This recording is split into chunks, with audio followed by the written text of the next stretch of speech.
Bingo Blitz rules. If your bingo has ads in it, That's not a bingo. if it doesn't have the coolest tournaments, mini games, and the most breathtaking design, Nope, not a bingo. if your bingo moment makes you feel so excited that you just want to burst in joy and scream out loud, bingo! Sorry, so you're playing... Bingo Blitz? Now that's a bingo. Go for a world of excitement with Bingo Blitz, the #1 free bingo game. Download Bingo Blitz and play for free. Now that's a bingo. If the new Chicken Big Mac at McDonald's looks like a Big Mac, has 3 buns and sauce like a Big Mac, but has 2 chicken patties, then it's not a Big Mac. At participating McDonald's for a limited time.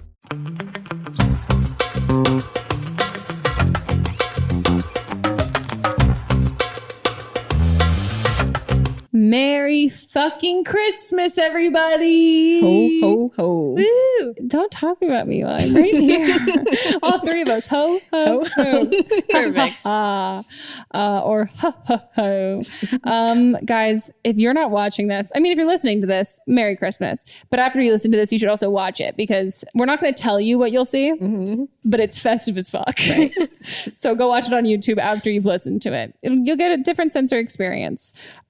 Welcome back to the podcast, guys. This is Don't Blame Me, the Advice Podcast, and this is a festive as fuck episode because the holidays. This one specific one. Happy Christmas, Harry. Happy Christmas, Ron. Oh, so good. I'm not a Potterhead. It's okay. There's only 2 lines. There's nothing for you to say anyway. I mean, I got what it was, but not a Potterhead. You're not a Potterhead? No. Or a pothead? That sounds great right about now. Some weed? No, anyone? No. Okay. I got you. You got That's it. there. You were there. Okay, guys, this is an advice podcast. You have all been here before. Backed by popular demand is Aislinn Paul. Yeah. Thank you so much for demanding. I feel so special. It was so much. It is the most we've ever been requested for anyone back. Yeah. We were talking I think it's because you weren't in all of season 2, but you were in 2 episodes of season 1. Leave the people wanting more. They're like, where is she? And I'm like, around all the time. Literally all the time. We were talking about that last night where it was like, you guys could have picked a more attainable guest. Like, it's like, have Aislinn back. I'm like, sick. See her every fucking day. This is easy breezy. Can just happen. Like, yeah, I want to roll by. She rode with me here today. Yep. It was a good time. And also, if this is in December, if you're a Megan fan and not a fan of me, I apologize because you're going to get a huge dose of me. In all of my December content. All around. Which if you guys aren't watching, go watch it.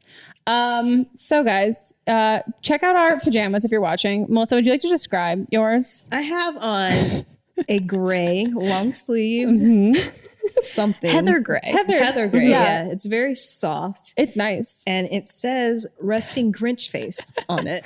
Where did you buy this? Target. Recently, right? Yeah, like yesterday. That's amazing. Because I have no pajamas. She I don't sleeps like in the wearing nude. clothes. Hey, Aislinn's wearing. Would you like to talk about your pants you're wearing? Oh, sure. They're a lovely plaid with some small green stripes mixed in with mostly red and black and white. So the traditional Christmas pants. Yeah. Yeah, very traditional those Christmas colors. pants. They were inherited from Megan because she used to own these and then washed them and then they were too short for her. But now they're perfectly lengthed on me. So if you can just envision what they looked like on me the first time I tried them after washing, it was like beyond capris. They were not cute. And then I'm wearing just a classic buffalo plaid with some great men's socks. All this is from Old Navy, not sponsored, but it was at one point, which is why I have so much. So guys, you should be definitely watching this as well. But if you're listening, don't worry. Just close your eyes and picture it and then go watch it. Don't close your eyes. You're probably driving. So keep your eyes open. And then once you can sit down, watch the video with your eyes. I can. Okay, guys. So who's ready to give some advice? I guess that's me. It is you. Yeah. And Melissa. I'm not going to give advice. Yeah. Hey. If you guys have some Christmas drama, maybe, I mean, it won't happen on Christmas because Christmas now, but I mean, if you like holiday drama, you've got things happening in your life and you want to be on an upcoming episode, or not even want to be, because maybe you don't want your life to go to shit, but you're like, I need some help because it's happening without my consent, which is usually how your life turns to shit. You're like, I didn't ask for this. You can give us a call at 310-694-0976. International listeners/viewers, you can email us an audio file at meghanpodcast@gmail.com. So without further ado, shall we begin? We shall. Hi, Megan. I am 22, and I've been dating my boyfriend for a year. I'm totally in love with him, and we talk about being together forever all the time. My problem is with his family. They act like they love me, but his mom makes comments about my appearance and passively judges me often. For example, she tells me often that my boobs are too small, which he hasn't complained, so I'm not sure what the problem is. I'm not typically one to let someone make me feel bad about myself, so it's pretty easy for me to look past her comments. But his sister has become even more of a problem. She's completely obsessed with him, and it's weird. For one example, she got married recently and invited me to her lingerie shower, which was, first off, weird. Second off, everyone was wearing pajamas, and she walks in the room wearing my boyfriend's t-shirt. She didn't ask. She just took it out of his closet like it was normal, and for the record, she still has it. I could go on and on, but my main question is how do I handle this jealousy I have towards my boyfriend's sister? He's the baby of the family, so I try to tell myself that's why his mom and his sister act this way, but it just drives me insane. She wants to be my friend and be close to me, but I just can't get past the fact that she has some creepy attachment to my boyfriend. If I talk to him about it, he gets defensive for obvious reasons because she's his sister, but I just can't get past it, and it makes me so uncomfortable to even be around her. Please help. Anything would be appreciated. Ew. Wow, fuck this family. Oh, Wait, did she say how old she is? she's 22. 22. And they've been together for like a year. Okay, you're not going to like what I'm going to say. I'm a little cutthroat recently, if anyone hasn't noticed. You just, like, you can't really, as much as like you want to change people and like make them see how you see this, which like also just so you know, like you've called into a podcast of people who have just like made stank faces and been like, yeah, we're on your side. Like, we fully agree with you. But I think if you've already tried to bring it up to him and it's like not changing and it's weird, that uncomfortable feeling that you have, like, it's not really going to go away. I think like if he's not sticking up for you to his mom and his mom saying that stuff, Melissa made the great comment of like you saying like she's saying that her boobs are too small. Like for what? Like what are they too small for? Right. Like they're like that to me is just so negative and so mean that like him letting them do that and say that to you and him not only not confronting them and making them stop, but like if they don't stop cutting them out, that just shows how much he truly cares about you. And I think it's as much as you think like a year in, like, this is great. Like, he's awesome. Like, I love him. We talk about a future together. I don't think like the family stuff isn't going to be, you're not going to win that. I've tried to win that battle. You won't win that battle. And you have to decide, like, do I want to suck it up and deal with this for the rest of my life? Or do I not want to? And you don't have to. Like, and I know this has come up on a previous podcast where you guys have talked about like the family thing is so difficult because for all of us, if we have a relationship with our family, that's usually a relationship that's been lifelong. Yeah. And so for then someone else to come into your life, you are weighing those options of like, am I taking my family side or my partner side? And that's a much newer relationship. It's going to be difficult at any point if you're going to try and fight him on this and bring it up in any way that is going to be meaningful. It's really a really difficult spot. And I've known when I was in my teens, I knew a guy who was like this, and it was hard. It kind of like prevented a lot of things because his family was so protective of him, and it makes you feel like you just can't win if you're already losing when you walk in because the family's already made decisions about who you are because you're not good enough for their kid. Yeah. I think it's also just kind of like, it's just like a weak guy move to like let mom and sister take punches and not say anything. I think that's just the sign of like a partner who's not gonna be supportive and useful in the future. But you know what I mean? Like in a circumstance where you guys get an apartment together or something, is he gonna let your landlord say shitty things to you? Or like, is he going to get involved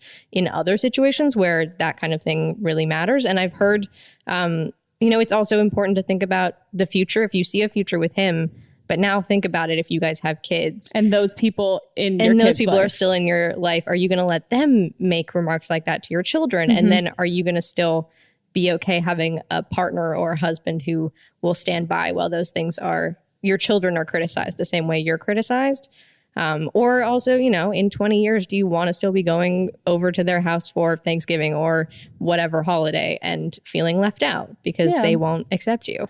And I think like there's like, no matter what, like I've never known anyone who hasn't kind of struggled, especially like as the girlfriend with like the boyfriend's family. Like it's hard, and it's definitely like there's some shit that just kind of comes with the territory of that, but it's only to an extent. Like it should like that, like mother-in-law or like your boyfriend's mom thing, like it should be purely, not should be, like it typically is like purely passive aggressive. But if you get to a point where she's like making direct comments about you and he's not sticking up for you, he can't defend that. Because so much of what happens is like, I'd be like, you're reading too much into it. You're reading too much into it. The cards have been laid out on the table. And if he's not changing anything about it, I wouldn't, it's the same way that you wouldn't let someone in your life talk about him like that. He shouldn't do that. Like not even a gender thing, like that you're a girl and he's a guy, but like if people in his life are talking about you in a way that you wouldn't let people, like you'd stop your friends or your family from talking about him in that way, realize he's not doing that. And there are partners who will do that for you, and you shouldn't be with somebody who you have to tell them over and over and over again, like, by the way, please don't let your mom say that, like make comments about my appearance and my boobs are too small. And this is really hard because I wish I feel bad because I'm not really giving advice. We're just saying like, oh, he and his whole family kind of suck. Yeah. And I wish there was constructive advice to give here. And I would, if the circumstances were maybe a little different, if it was something about like there were cultural differences or it was like a specific activity that the family always did together, if you could somehow find a way to find some common ground. But her making remarks about your body, like I'm not going to turn around and tell you to get a boob job or something. Like that's just a fucked up thing to say to you. And she as an adult woman who's raised children should know that. And it's not her place to say anything. And it seems like the sister also has has grown up with some weird boundary issues, and it just feels like they're trying to hurt you and sabotage you. I don't know what you could do better. Yeah, and I think if it wasn't a comment about your boobs, it'd be a comment about something else. Like I think the goal from them is to make you feel uncomfortable. I don't know what the fuck is up with the sister. That brother-sister relationship thing is now like blowing my mind. Hella weird that there's like that sort of issue there. I think like, especially when it comes to the mom or whatever, like if this is like detrimental to you and making you feel shitty, which if it was me, I would totally feel like that.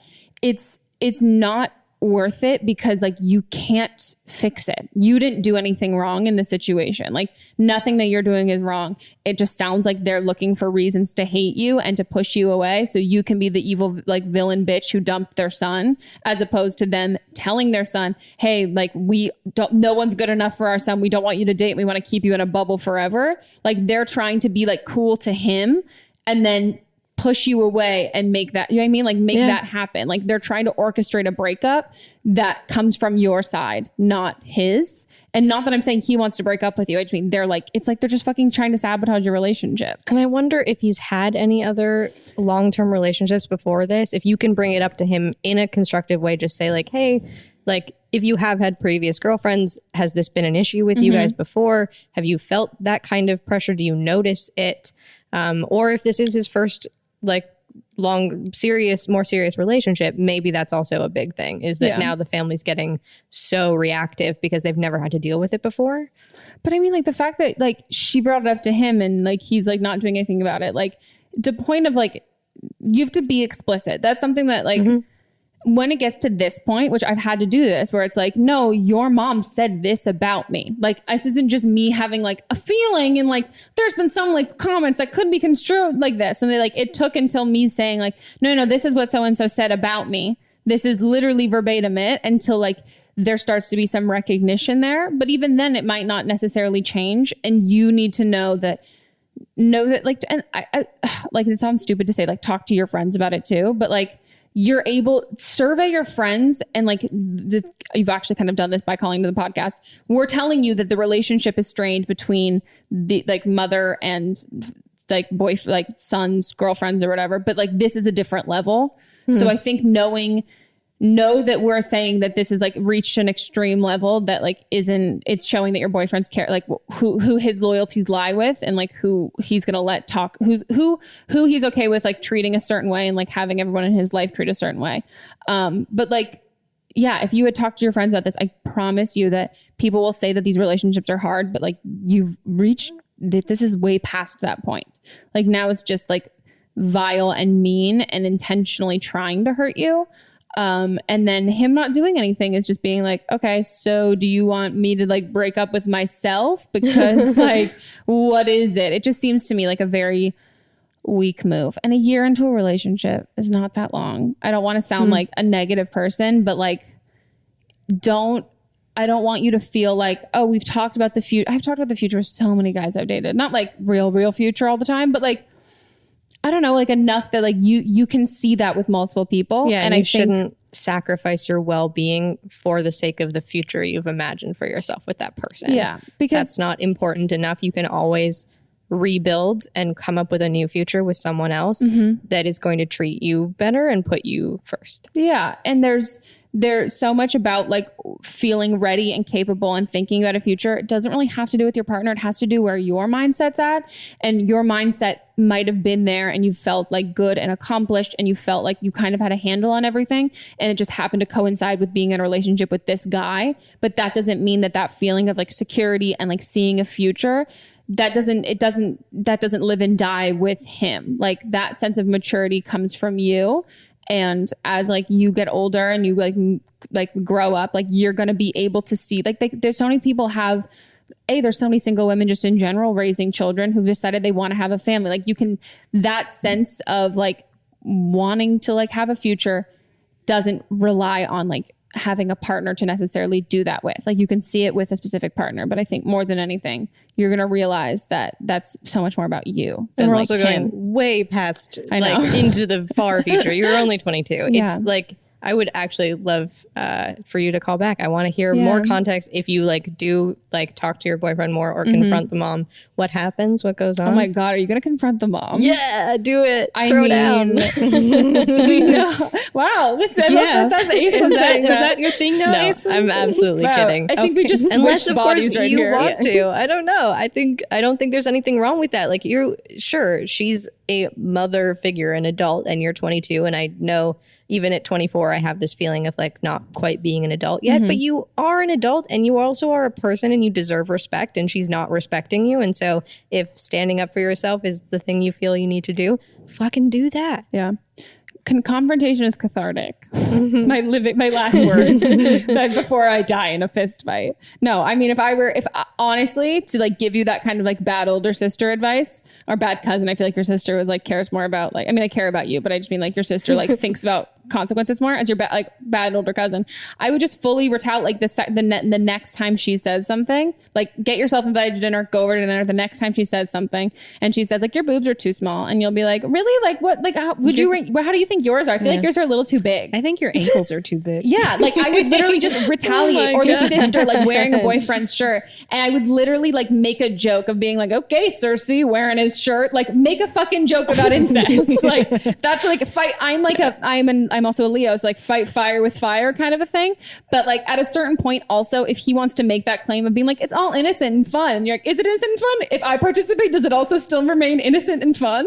And I think then you can kind of see maybe there's a double standard. Yeah. Maybe they're allowed to talk about you like that. But that'll definitely be strategy number 2. I think. Oh, that's like you might break first. up. Just by the way, like that might be like if you're okay and you've like you know what, we might end this. If you want to go out in flames, I feel like that's it. Man, happy holidays, guys. It's so Merry fun. fucking Christmas.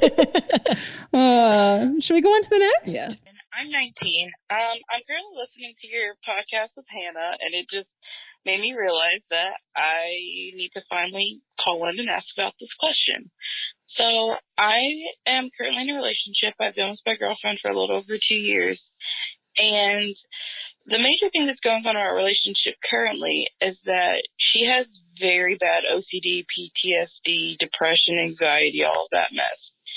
And for like the majority of our relationship, I've been like her sole happiness. Like if I'm not happy, she's not happy. She thinks something's wrong. And then, you know, we end up getting an argument because she thinks like I'm being distant, and then I have to end up apologizing because I'm just like, oh no, I'm not distant. And like, I'm not really capable of being open about having bad days. And like recently I'm trying to get into nursing school. And so it's just been really, really hard emotionally with my anxiety and depression, like that I've had previously years past, is coming back now. And I've just realized that like, I'm trying to stay above water with everything in my life. And my relationship also isn't helping me. I had a conversation with her and I was like, hey, I'm going to counseling. I just got put on antidepressants. Like, I'm going to try to do whatever I can, but I don't know if this relationship is fulfilling me in the way that it should, as far as like me getting better. And I'm very like independent because I'm an only child. So like, for me to get better, I need to be on my own. And I mean, I think that she kind of understood it, but like mostly it just seemed like she was crying because she was sad that like our relationship was going to be over, and I understand.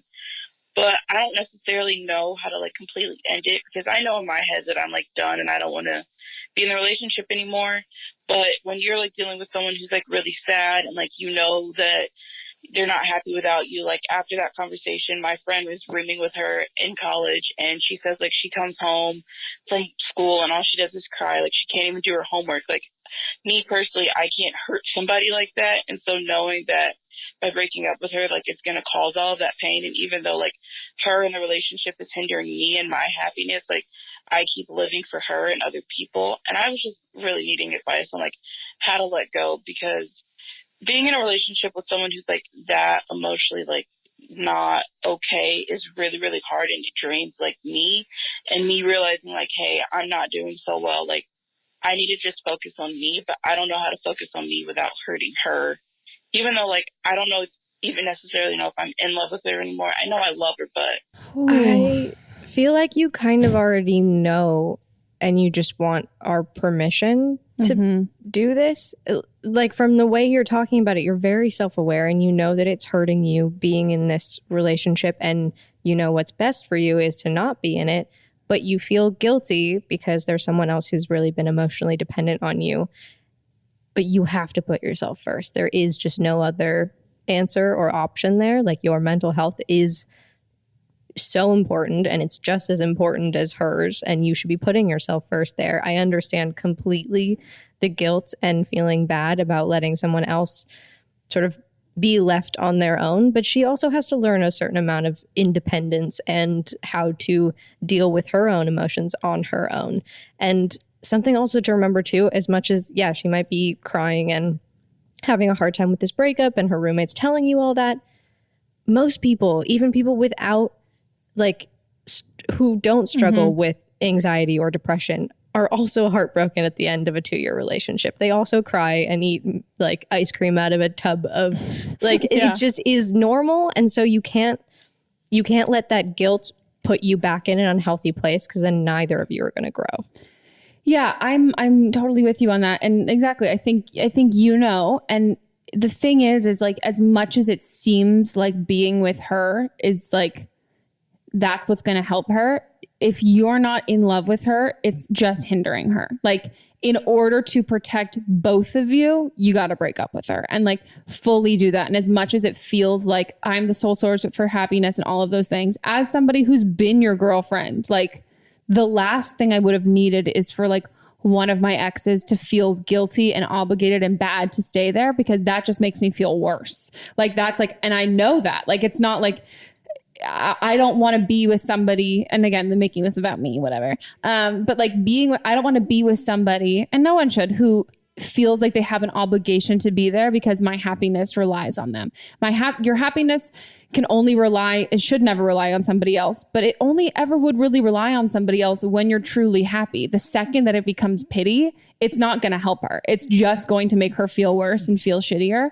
And even if in the moment it seems like this is a kind of a quick fix, no matter what, if you guys had stayed together or not, like, her mental health needs to become her priority and her responsibility. She's going to learn that anyway. She's going to learn that faster on her own. So if anything, you're doing her a favor, and you're doing her own mental health a favor while helping yourself, because you can't really grow mentally if you're going through that kind of stuff with another person, because you have somebody else there. Like, you have somebody who you can rely on, and you have somebody who you can kind of invest your time and energy in, so you don't have to focus internally. But when you have that time and that separation, from there, she's going to learn how to like self-soothe. It's kind of like I mean, I don't know anything about like parenting and like crying it out and the babies and stuff, but like, it's an important thing that people need to learn, regardless, like you said, like regardless of like any sort of like mental health background.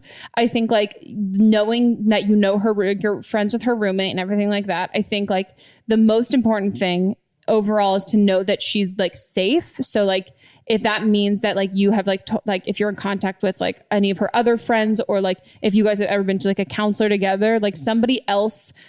Because if you feel responsible in knowing like maybe she's like told you certain things like about like her mental well-being that she's never told other people, and you feel nervous or responsible for her well-being because you're the only one who knows something, and then if you're not in her life and no one else knows, you're afraid of like something she might do to someone else or to herself. So you need to relinquish that responsibility and that control onto somebody else who is professionally equipped to do that. I don't care if as somebody who suffers from like mental health problems, like I don't care if it sounds shady. Like if someone did this to me and I was in the position, like sure, like bring me to a counselor and have a counselor know and someone check in on me. If I'm in school, talk to my school counselor, talk to my roommate, like talk to someone in my life who can also then check in on me. They don't have to tell me that that's why they're checking in, but just so you can relinquish some of that, I don't know, feeling like you're the only person who knows something. Because I had friends who stayed in relationships with like the other friends of mine who were also dealing with mental health issues. And like, we were all like, why are you like, you guys aren't good for each other. Why are you staying? And he finally admitted, he's like, she was suicidal. And like, I was really afraid if I had left, like I didn't want to tell anybody, but I was afraid if I left, something would have happened. And if it would be my fault because I didn't do anything. And oh, sorry, we trigger warning to that. I should have, well, we can do the show notes, but yeah. And so that was something for, that like once we were able to like contact her family and like let them know. And we were like, you need to end this because this is like really hurting you. And in turn, you're hurting her. Like she can sense that you're not all there. And like and it's still relying solely on you to do that emotional work for her. And she's not figuring out her own thing. I'm not saying that she's going to just wake up one day and have a journey that's like quick. Who knows how long it'll take her. But the main thing here is that it's not your responsibility. And it's not a question of, you know, if you were stronger or in a better emotional place, you could do it. You're not weak for not being able to handle her stuff as well as yours. No, she's the only one who can handle it. No relationship that she'd be in is going to be able to handle it. Like she needs to get a good grasp and control on it. And then she's able to be in a relationship. But until she's there, this will happen in any relationship. It's not a weight that anyone else should carry. I think it's like when you're like, what do I always say? Like functioning. If I'm like we want to be a functioning depressed person, like, and in a relationship, there are certain things that I need out of a relationship, or certain ways that like on a day to day can like help with this thing that I constantly struggle with. But like if I'm in the worst place ever, it's not anyone else's responsibility for me to get out of that except for me. Because if I don't learn how to do that and that person's gone, how am I going to know how to do it? And I think it's empowering for her to give her the chance to really come through this on the other end. And then I think just don't, and I've like made this mistake before, but like breaking up with somebody and then like talking to them afterwards and like still having don't check in on her. Like as much as you think you're doing that for her, and you might be, it's just going to make it worse. Like, because then you're also still performing the same function you were before, but now getting even less emotional support than you were for yourself. Because now you've just taken yourself out of the role of girlfriend and turned yourself into like text therapist, counselor who checks in. And that is still leaving that weight on your shoulders. So, and it's backtracking from her thinking that you're giving an inch, and it's going to be like, oh, this. It's like this, the anytime anyone gets like broken up with or anything, or you finally start to get over it, it's like suddenly you start seeing them places, and like out of the blue, it's like they knew you were doing good and they just started to text you. So I think, because it's not really, these kind of breakups suck because you obviously still care about her and you don't hate her. You also kind of have to let her hate you if she wants to hate you. And like you've got that her roommate who you're friends with, and like that does make the situation sticky and complicated. But I think right now you've said this, you really know, just like be the big person in the situation. Let her hate you. If she wants to vilify you, fine. If that's what she needs to do to get over this and like go through this journey, but prioritize your own mental health. And by doing that, your fear of not taking care of her, that will take care of her. Like by you prioritizing you're going to be a better partner to whoever you're going to be with, and she's going to learn how to be a better partner to somebody else. Yeah. And as a podcast network, our first priority has always been audio and the stories we're able to share with you. But at Realm, we also sell some pretty cool merch, and organizing that was made both possible and easy with Shopify. When you think about successful businesses like Aloe or Allbirds or Skims, an often overlooked secret is the business behind the business that makes selling and, for shoppers, buying simple. For millions of businesses, that business is Shopify. That's because nobody does selling better than Shopify. It's the home of the #1 checkout on the planet. And the not-so-secret secret that's definitely worth talking about is that Shop Pay boosts conversions up to 50%. That's more happy customers and way more sales going. If you're hoping to grow your business, your commerce platform better be ready to sell wherever your customers are scrolling or strolling, on the web, in your store, in their feed, and everywhere in between. Businesses that sell more, sell on Shopify. Upgrade your business and get the same checkout we use with Shopify. Sign up for your $1 per month trial period at shopify.com/realm, all lowercase. Go to shopify.com/realm to upgrade your selling today. Shopify.com/realm.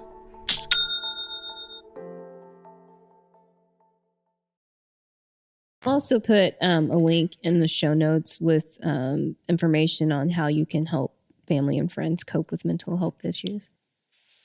Hi, Megan. So I'm 23 years old, and I'm kind of in, I guess, like a sticky situation between my best friend, who's also my roommate, and a guy that I really have feelings for. So, you know, it's one of those things that my best friend doesn't like him at all, and I knew that. They basically, from what I understood, like, I knew that they had made out twice, like, ages ago, but that was where she and I were friends, and I had feelings at the same time, but that was very, much in the past.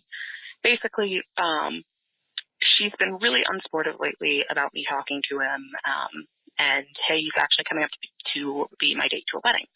And basically she's been really aggressive, saying she wants to hit him with her car, like if he's banned from the house, if, he's in the house, she'll call the police. And I confronted her and basically was like, why are you still like this? Because it hurts my feelings that you're not being supportive of, potentially being with somebody I want to be with. And she basically said, because she actually used to have feelings for him and she never had closure, and she's really upset and she's really hurt by him and she just doesn't want to deal with him. And I guess my question is, what do I do? Because I've wanted to be with him a really long time and I think that's potentially going to happen. But I don't want to lose her or alienate her. I feel really stuck. Ooh. And in this moment, we lost another caller. I think no matter what, this is going to be an either or situation, and you just have to decide what's more important to you. I don't want it to be judgmental because honestly, I don't know your friendship with this roommate. Maybe you guys weren't always that close and now you're happy to move out and you really think this guy could be the one. I don't know. Like, I know. I'm not talking. I'm personally usually on the side of like female friendships. I think you should put those first because I think it's important to cultivate those and have those in your life as opposed to the chance of a relationship when that's a maybe and the friendship's a for sure. I think that's the thing to do. But at the same time, I don't want it to be a judgmental thing of like, you can never have love. Like throw that away simply for this reason. But I think, you just kind of have to weigh your options here and decide what you want to do moving forward because there is no way to have both. You're going to hurt somebody here. Yeah, that's exactly. You no matter, you don't get both. You don't get to keep the friend. You don't get to keep the guy. So here's what I'll say. I've done some shitty things in my life. So I'd say one of the prime examples. So two examples. One in high school, my friend had a crush on a guy for a really, really, really long time. And she had dated people in between, but he was kind of always like a guy that she had a crush on. And, but it was, I knew she had a crush on him, but like nothing had ever happened between them. So I was able, like in my head, got fucking wasted and hooked up with him one night.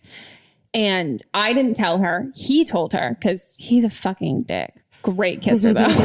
Great kisser. One of the few guys I've ever made out with where I was like, I would like to have sex with you just for making out with you. Usually it's like, you don't get that feeling, but I was like, wow. She was like so mad at me. And immediately as soon as I woke up the next morning, cause I was like drunk at a party. As soon as I woke up the next morning, I felt so guilty because even though that drunk night, I could justify it in my head, I was like, fuck no. If I had been her, if I was a situation, if this was like a guy that I had a crush on or had a thing with or whatever, like I would be super hurt. And like him and I weren't even anything, but it took even just that, me making out with a guy that she had never even been with, but she had like a crush on, took us months to recover in our friendship. And I like never spoke to him again. And I felt super guilty. And then another time this happened to me, I was really young when this one happened. And it was this girl that I was friends with, and she had a crush on this guy, but it was a very similar thing. They had like talked for a little bit and then they stopped. And then like, I wasn't close with her at the time that it happened. Him and I started talking and she just started getting really hostile to me. I asked her why it was, and it's because she had feelings for him and she was like, I don't want you to date him. Like you have to choose between the two of us. I chose him. He didn't choose me because he found out that she had said that. And he's like, I would never want to do that to you as friends. And in that moment, I was like, oh my fucking God, I picked you and you picked my friendship with her that you have nothing invested in. And I never felt more like a fucking idiot and so stupid. Her and I we're never friends again after that because she knew I didn't pick her. And this guy made me feel like a shitty woman, like a shitty feminist, because even like at that young, we were like 14, he picked our friendship because he was like, whoa, I don't want the pressure on me of knowing that you gave up a friend for a chance of us being together. Like, and we were both like talking about like, we both had liked each other, but he was like, I don't want to be the reason why you lose a friend. And like, I think that needs to be your mindset here is like, karma's a fucking bitch. Like as much as like I think like you were able to justify this in your head because you like him. And I don't think it's necessarily based on her actions. I think like if you really thought about it, if you hadn't had feelings for him and you like, then she had a history with him, he probably would have already been off limits. But because you found him attractive and you kind of had a thing for him, you were able to overlook the thing he had with somebody else. And I think it's just, yeah, like you said, like, it's not like, I'm not one to say like, oh my God, if he's your true love, but like, imagine if you were in the situation and it was like one of his guy friends had like, he had a thing with you. He might not pick you. Like he might not pick over his friendship. He might pick a friendship over it. And you making that call puts so much more pressure on the relationship right off the bat of being like, already we're on date one and I've lost my roommate and my friend just going on this one date with you. And that's so much writing on that even if he's the greatest guy ever, he's not really going to be able to live up to the fact that he needs to be the best boyfriend and replace a friend. Like, that's just a lot putting on him. And again, karma, but also like, I don't know. I hate giving the advice of being like, when people hear about you doing this, like there's not a huge amount of defense for you. But also what's funny is I feel like if the roommate were calling in, we would have different advice for her. Like we wouldn't be like, wow, your friend sucks. I feel like the advice we would give her would be like, you should try to like move on and do these things. But at the same time, right now, because you can't dictate how she feels, you just have to take her feelings, how she has them right now and take those into account. And that's how you are a good friend, is by not trying to change people or tell them how they should feel, just by accepting how she does feel and see that causes her pain and not want to cause her that pain anymore and deal. Yeah, you just have to make the choice because like, and you're right. If this was the roommate calling in, I would be like, I would tell her exactly how, like me talking to the roommate saying, tell her exactly how you feel and tell her that like, if you guys are going to be together, I don't want to be a part of this because it really does hurt me, and then walk away from the friendship. That's the advice I'd give your friend. Like that's what I'd give her. Chill the fuck out and don't call the police or hit people. Don't do that. Kind of threat. I think like, I mean, and also to me sounds like he must have like ghosted her or done something that made her feel like, not ghost, because Melissa and I are big fans of ghosting. But like made her feel led on by made her feel like have a lot of, because like it's like not just sadness. She's like a lot of anger. And like someone has to do something to make you angry. You don't just wake up angry. You can wake up sad. You don't wake up like angry. There needs to be something that sparks that. At least maybe, I don't know, maybe one day I'll wake up just like the Hulk. I hope God, the shit I would do. But I think like you just need to know that going into this, there's no way that you get both and you have to pick. And also know if your relationship fucking tanks, if you pick him, the relationship tanks, she might not be there. You pick her later on down the road, you might have a friendship moment where she does something shitty, you guys stop being friends. Like that, it's just gonna, whatever happens is going to happen, but you can't control people's reactions when you want to continue to do those actions. If you want to prevent those reactions, you can't do the actions. But then if you're going to do something, you just have to live with the consequences of that and not try and orchestrate how someone's going to feel to something. Yeah, I mean, he sounds like he's not great. Maybe it was a fluke thing that like you guys are destined to be together. I don't really. Yeah, I don't know. It's like I'm kind of the feeling like if you fuck over one of my friends or you hurt one of my friends, like I'm not going to touch you with a 10-foot pole. Like you're probably do the same thing to me. We don't know if it was like that she actually got fucked over or maybe like.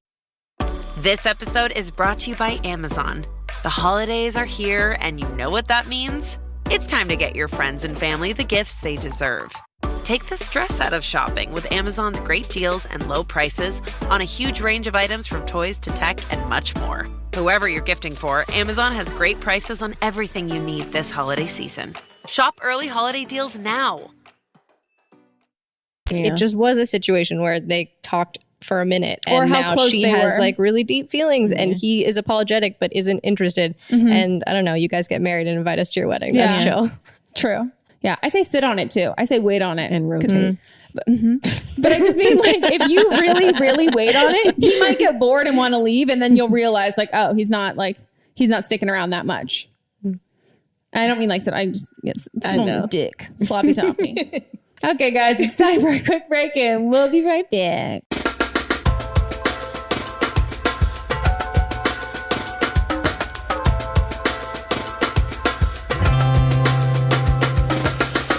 Okay, guys, we are back from our break and we are hopping into the rest of the couch. Hi, Megan. I'm 21 years old from Australia and I've been with my boyfriend for a year now. And everything's all good. There's just this one little thing that I struggle with. And I never used to have a problem with this until about 8 months ago when I noticed he had commented on this raunchy photo of a girl on Instagram and she was like some porn model, I don't know, on Instagram and he had commented something really inappropriate on it. I'm gonna come on your text? Anyways, we had a fight about it and he felt really bad and said it was stupid and that he'd never do it again. But I feel like since this happened, there's like this trust that I've struggled with.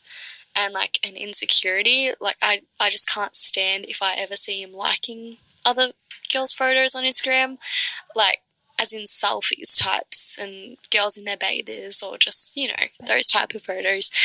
And I've told him that I don't like it and that it makes me feel shitty about myself and that, you know, why does he need to like it? Can't he just scroll past it? Why does he have to actually hit like? And anyways, I've asked friends how they feel about it and some are like, you know, I totally agree with you. They don't have to like it. They don't even need to follow them. So why are they even popping up? And then some other friends are like, that's silly, it's stupid, like that means nothing. So don't even worry about it. But I don't know. I just feel like why do you have to like it? You know, why do you have to like other girls' selfies on Instagram?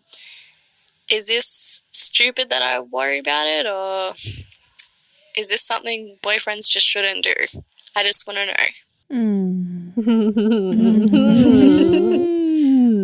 Okay, so I think this one sort of is in two parts because, well, gosh, we have like, there's so many different perspectives on this one because on the one hand, I totally get you. I was like talking to a guy for a minute and then we followed each other on Instagram and then on the news feed of like what people like, it was just him liking asses all day long. And I was like, it's not even a question of like not liking your choices. I'm just now not interested in you. It's so fucking weird. It's so weird. Public. It's so public. You're just liking porn all day long. I think people forget that you can see everybody's likes. It's so bizarre.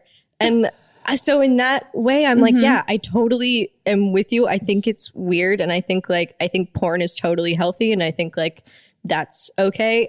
it's just ends up being strange when it's so public like that and it's shared with all your friends that like you're liking these people's photos and commenting, which seems like you make a comment to be seen. That's the only reason you comment on things. And so that's a little bizarre.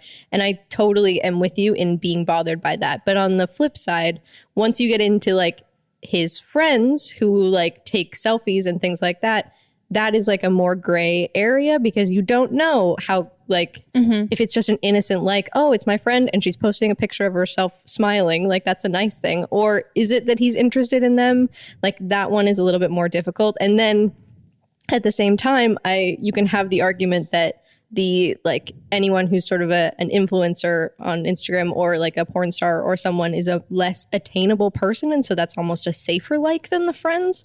So it is a difficult thing. I get where you're coming from, but I have been there and I think it's weird. Yeah. I think the thing is, it's like, I've been in this situation where like I've like dated people who I've then like seen that they've like just like liked a bunch of like porn stuff or whatever. And it just makes you feel weird. I think the biggest thing is the public factor of it. And like my argument to it, I was like, I mean, okay, if you want to watch porn for sure, if you want to look at these girls' profiles, sure. But like, just know that like my friends follow you. Like this makes me look bad. Like this makes me look bad. Like this makes it look like it just I don't like the idea that like people think like, oh, my friend's boyfriend's looking at this. I wonder if they're in an open relationship. I wonder, like, I just don't want people like you're including me in a narrative when you do something publicly like that. And then I would also say like, I think the comment thing, exactly the same thing. Like comments is the intent to be seen. And the biggest thing though, is the fact that like, this hasn't changed. Like he's still liking people's things like that. If anything, like the moment you said, and he was apologetic, like the moment you did this, like this shouldn't have happened again. Like there shouldn't be. And like, and I don't know if like he's still like, it sounds like he's still liking things that aren't. But now is it just that if he's liking like just girls' photos in general, but now you're feeling insecure about it. So let's say like he's still liking pictures in general of like influencers or like anyone who's like, and I don't like the term like Instagram thought or whatever, but someone who's trying to be like Instagram body positive, but at the same time, oh, we know some in real life and they've got great asses. Like they're fit, gorgeous. Like they deserve to be famous. 100%. This is like, you're working for it. Like I see how many squats you do. You're doing great things. But like, if he's still liking those kinds of pictures from people from like those kinds of pictures, regardless of who they're from, I think that needs to be like, that should be the issue because you've already still brought a disregard it up. For how you and feel. then that's showing like, cool, how much you care about me. I feel this makes me uncomfortable and you're not changing it. And then when it comes to like friends' photos and things like that, you know, deep down what's like the things that are bad and the things aren't. Like you can look at a picture and know like this is me being insecure because it's like just another girl. But then there's ones that you look at and you have that gut feeling that you're like, no, this is not a picture he should like. Like I have like guy friends of mine, if I post a picture in a bikini, won't like it because they have girlfriends and they're like, I'll like and comment on any of your other pictures, but like probably not going to like and comment on the picture of you and your ass out because like, that's what the picture's about.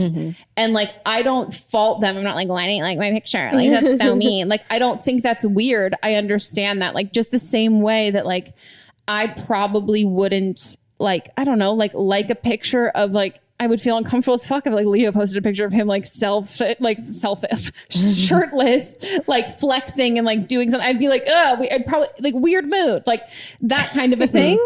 Like, I think like that line can be drawn somewhere. And I think, you know, looking at what pictures make you feel a certain way versus don't. Like if it's a picture of your mutual friends and like, they're at a beach, but if it's a picture of like 4 girls in like bikinis in Vegas and all of the comments are other guys saying that they look hot and it's not like a birthday party, it's not something that has like an innocent meaning where it just so happens to have girls in it who are attractive that you find a little intimidating.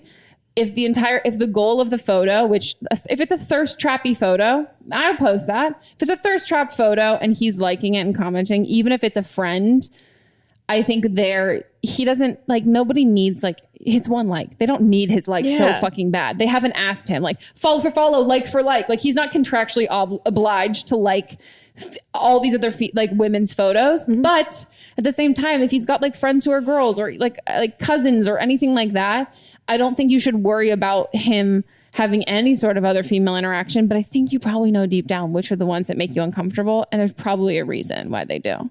Your gut instinct's usually not wrong. On to the next.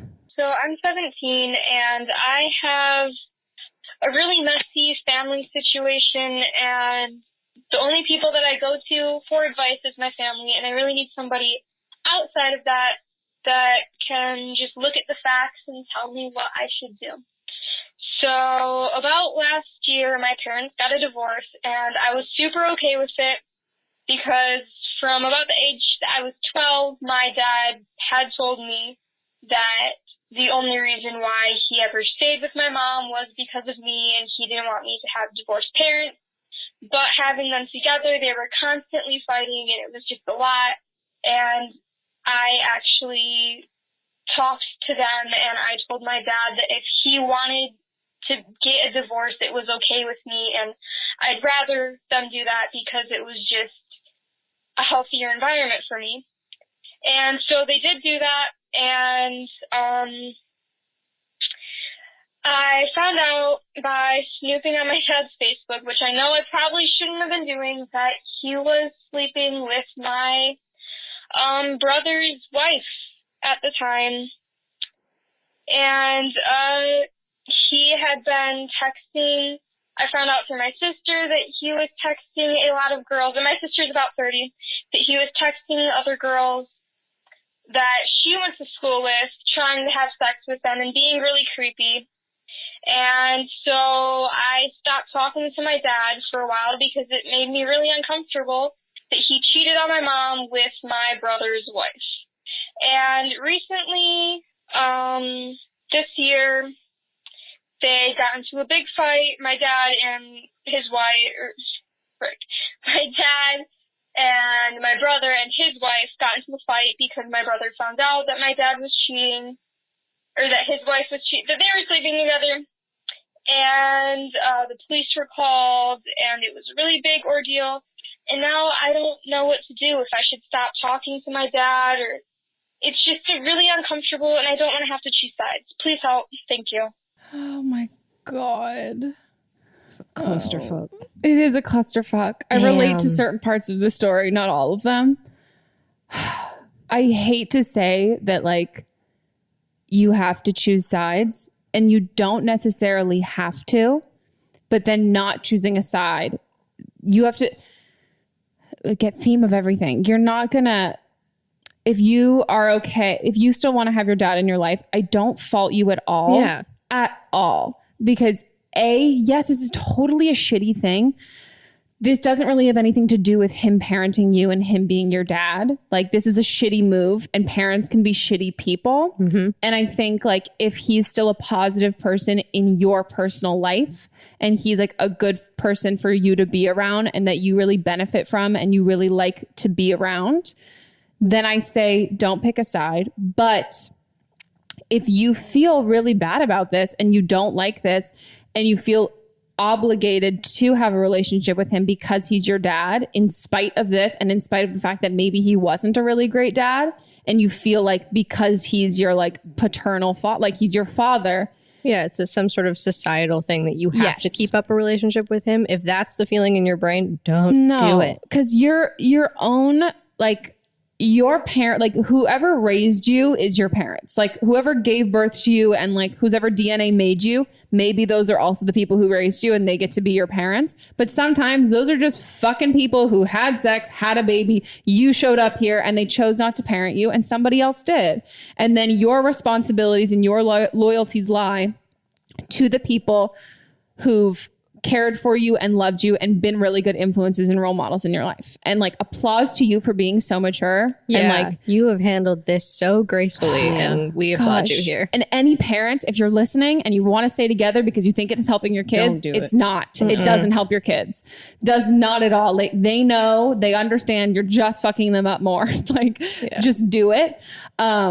So that's like really great for you. I think that's like a really impressive thing. But I think also, again, because this isn't necessarily your battle, I think the first thing is talking to your brother and like having a conversation with him about this. I think he's like the most entangled in this and feels like the most betrayed. I think it'd be really great for your relationship to like really like just show him that you're there for him. Yeah. And also you might not, you might be seeing a certain side of this situation. What sucks is like when you're like technically considered a kid, even as an adult, when parents are involved, you're only given little tidbits of information. So you might learn some things from your brother that might influence the decision you choose to make or choose not to make.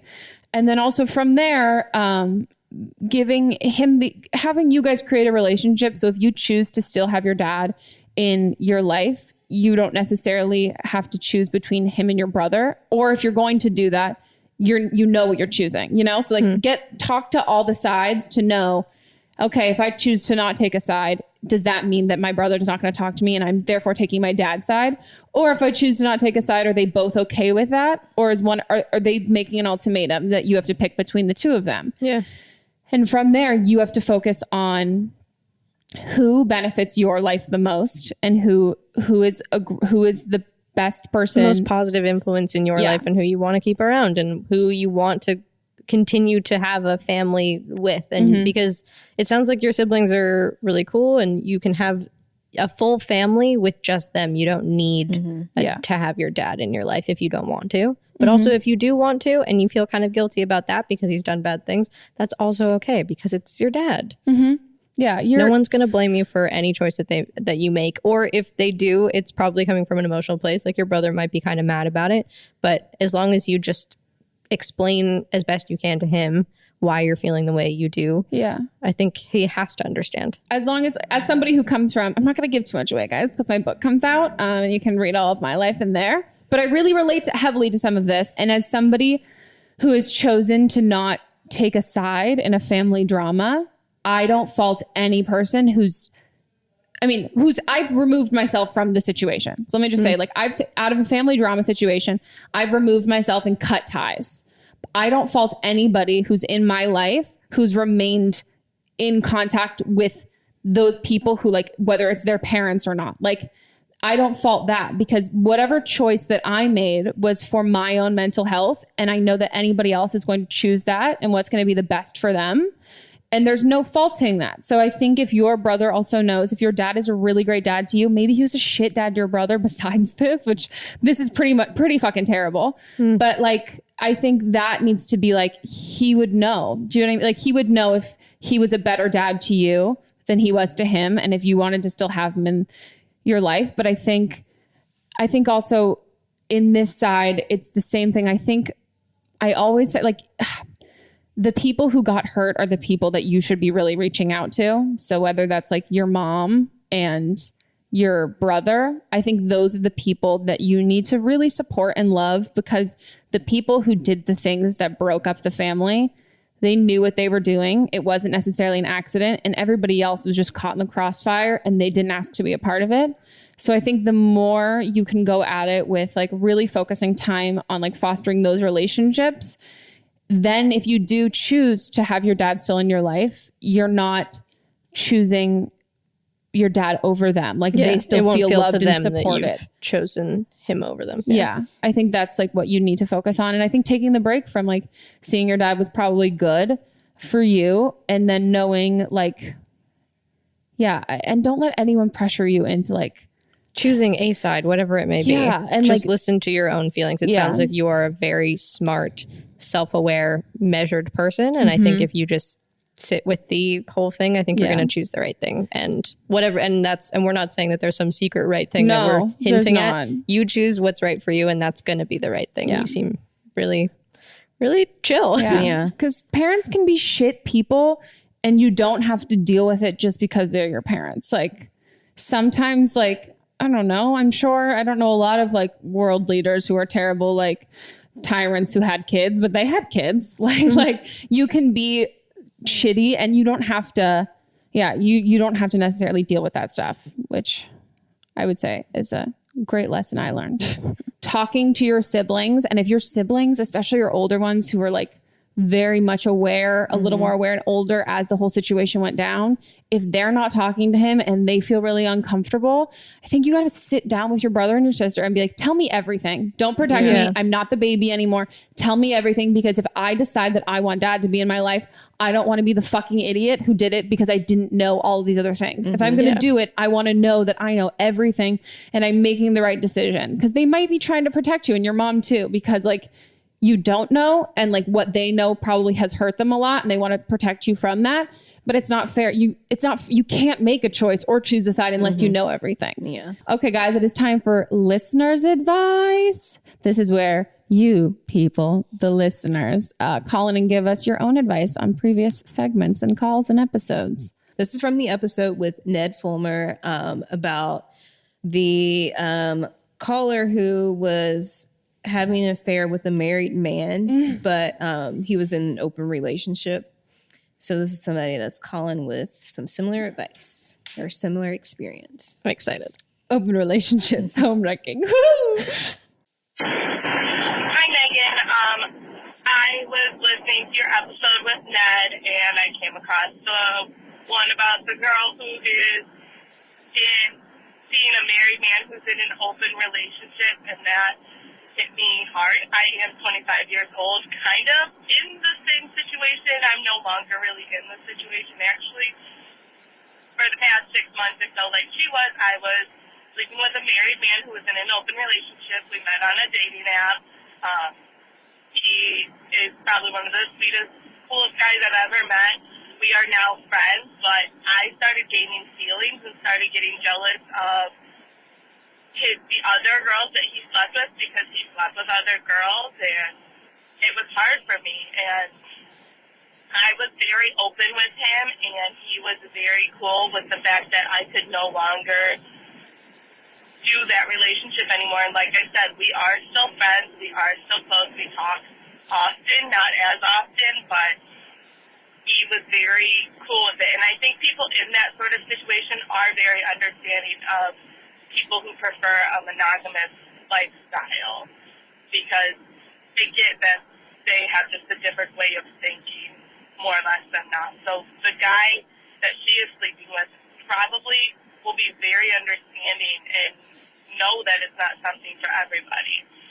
So I like your advice of just kind of being open with him and telling him exactly how you feel. With something like 5 million podcasts, finding a really good one can take a ton of time. So let me recommend one. It's called Something You Should Know. I'm the host, Mike Carruthers, and in each episode, we discuss topics that can be really helpful, like how to read people better, the psychology of crowds, or fun things like the story of Legos, or why you probably wouldn't be here if it weren't for horses. Something You Should Know is the name of it, wherever you get your podcasts. Definitely will end up being the best choice for her, and she'll find somebody for sure who is willing to do monogamy with her. I want to give her advice. Stop talking to that guy. Yeah, you should move on from that one. Here's the thing. I totally don't judge open relationships. I think if it's what works for you, that's amazing. But damn, where do you get the time? I don't know. Has a wife plus girlfriend. You plus other girls. Jealous of the other girls, like not even necessarily the wife. Yeah, wow. He must like make his own hours. You know, he has to. I make my work own from hours, home. but I know. it's Who's got the amazing. damn time? Maybe he won the lottery or something. Yeah, but he doesn't work. Maybe he's unemployed. He's gonna be This is so his job. rich. Yeah, that is his job. Getting bitches. But I like your perspective though, and your advice makes sense to me that he would be very understanding if one of his extramarital partners was not interested in doing that anymore. Because in theory, if you're doing an open relationship correctly, you should be getting fulfilled pretty much emotionally and physically, and you're trying to fulfill all needs. And so if one person who doesn't have another supportive partner to work with is saying that they can't keep doing that with someone who is in a position that has multiple partners fulfilling multiple needs, it would make sense that person then says, oh, no worries. I totally get it. You need more than I can give because I'm currently giving it to other people and I'm satisfied with where I am. Yeah. So that sounds like sound advice. And you sound like you're mostly over this Yeah, dude, guy. stop talking to him though. I know you called to give additional advice and like we're giving you advice and you really didn't ask for it. Yeah. But like you need to, you can have so many great friends, but the second you develop feelings for a friend and like nothing happens from there, or like you've hooked up and it backtracks, keeping that person in your life is just it's just hindering you and like holding you back from moving on. Come on, you're 25 and you're cool. Like you should just be meeting other people and talking to other people and being friends with other people. You don't need to be friends with an older married guy. Because you're also going to compare other people to him. If you start dating now and you still are talking to him, you're going to compare it to him. And then you're basically comparing somebody that you have a previous relationship with to somebody you go on one date with. And they're never going to win when you're competing with somebody who you want, but you can't have. It's so attractive. And also think about it. You describe him as being like the sweetest, nicest guy you've ever known, but you've never known him in a relationship, in a monogamous relationship where you guys live together and someone doesn't do the dishes, or there's some like where you have fights over little things because you're only ever getting the fantasy version of him, which is like I don't know, I'm making it up now, but like he whisks you away once a week and you have like a wonderful weekend or something. I don't know. But like if it's on that kind of a schedule where like you guys are doing this one thing together, it kind of remains in a fantasy world and you see him in a fantasy way of being this nice, wonderful guy who then also has a nice, wonderful, understanding wife. But like they probably fight. Yeah. He probably has annoying habits. That you're seeing him on the terms that he wants to see you, and you're going to get that version and not necessarily of him as a real person and partner. Yeah. And you need to go out and date other people. Yeah. And I think this is like a great thing for you to now, anyone listening, like to know about like the fact that like there isn't any, and like we've had people who've come on the podcast who like have been in or are in open relationships, and about how there's like zero hard feelings to people who try it. And it's not like oh, you tried it, tough shit. You already signed up for this. You thought you were cool with it. Yeah. How dare you back out now? And even if like this doesn't mean that like you're not cut out for open relationships in general. Like you might be like, this might just be like a situation where you developed like you had feelings for him that were like far too developed for you to have this relationship with him. But maybe later on in life you're going to be with somebody else, and then you're going to have an open relationship with them, and you're going to be at a place where you're okay with doing that. And so I think listening to yourself, but also knowing that like even like if you're going to be friends with someone that you've had sex with and had feelings for and like they ended it, you maintaining a friendship and feelings for them when you're single and you're not like with somebody else,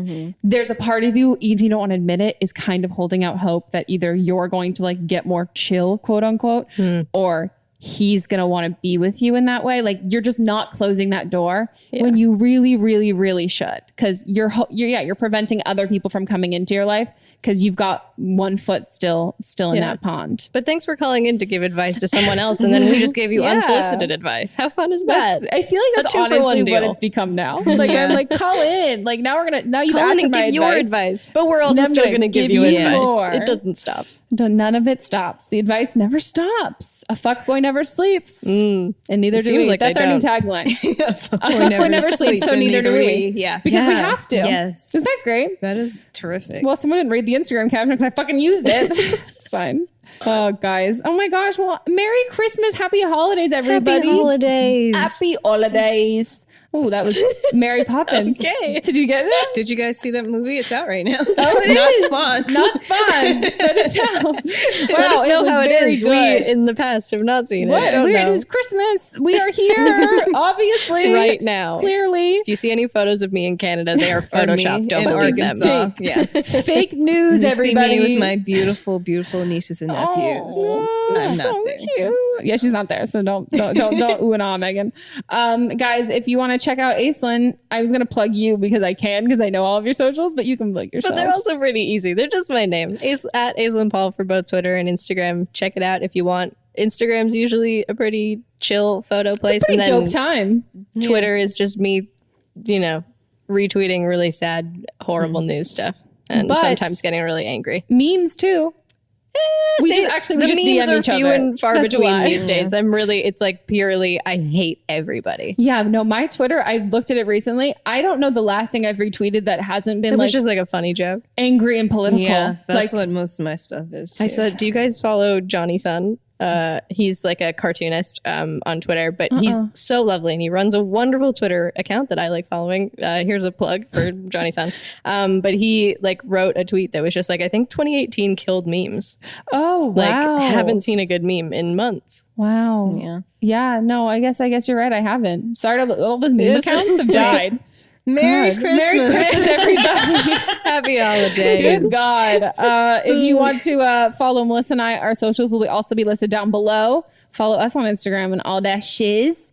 If you want to find out where to listen, watch, and if you just want more info on the podcast, go to don'tblameme.show. But if you're watching this on YouTube, go to iTunes, go to Stitcher.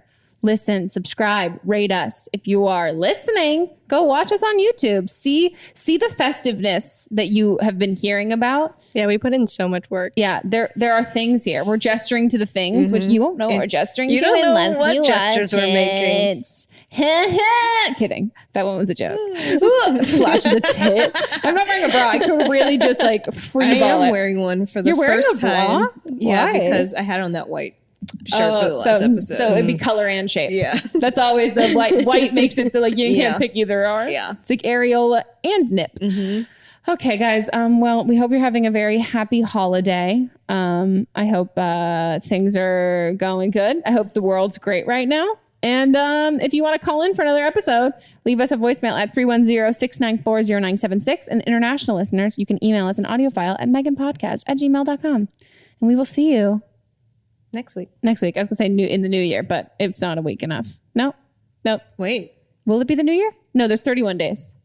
It's on New Year's Eve. We will see you or hear you, and you'll see us and you'll hear us. We won't see you and hear you. That'd be creepy. On New Year's Eve. Okay, guys. Goodbye.